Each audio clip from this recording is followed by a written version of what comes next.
Hey, it's Chad Hasty of the Chad Hasty Show, which airs weekday mornings 8:30 to 11 a.m. Central Time on News Talk 95.1 FM and 790 AM KFYO. Well, are we heading to a special session down in Austin? Only a handful of days remain until the regular session, the 85th Texas legislative session, is declared over. And so far, Lieutenant Governor Dan Patrick not happy with the way things are going. Story from our good friends over at the Texas Tribune.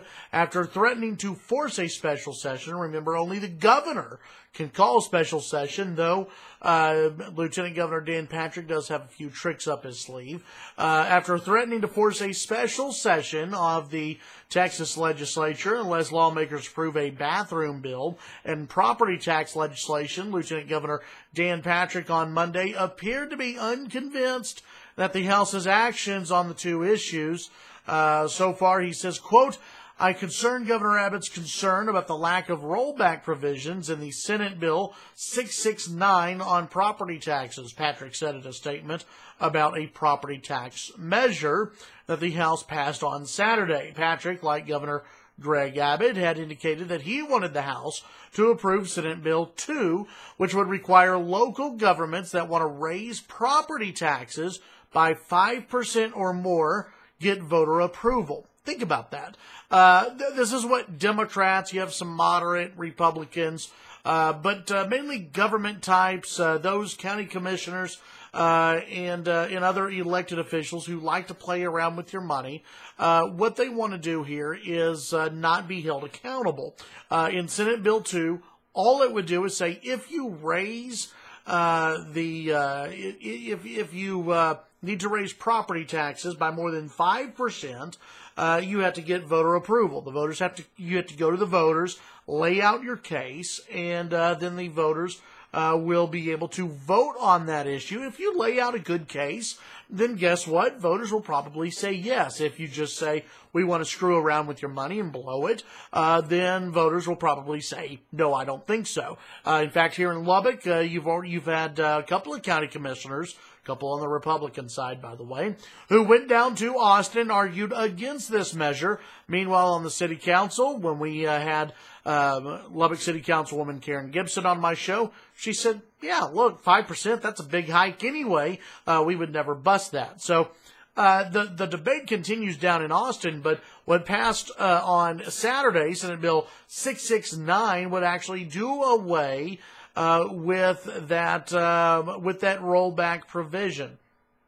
And so the lieutenant governor and the governor both unhappy about that, and the lieutenant governor in a statement saying, hey, we wanted SB 2 to be passed.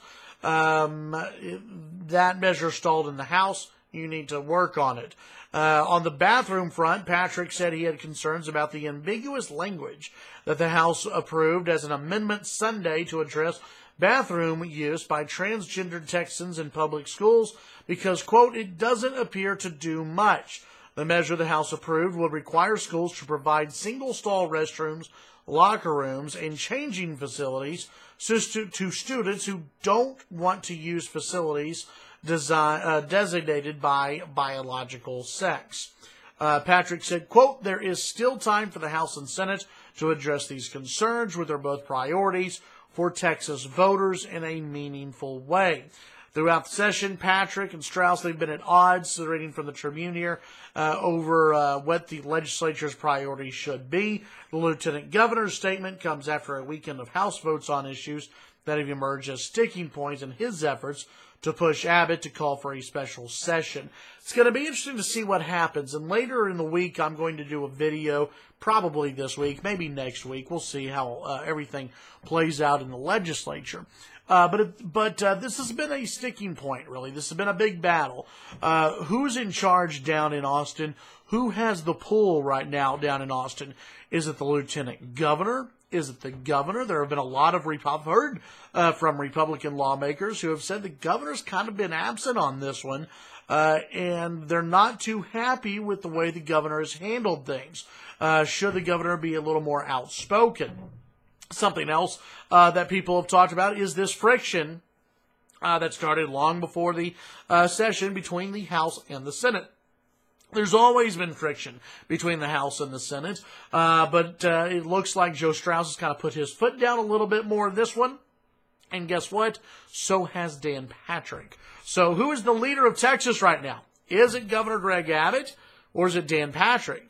I would say as of right now, the person who is at least more in front of the cameras, person who's able to find the microphones, and the person with the big bully pulpit would be Lieutenant Governor Dan Patrick.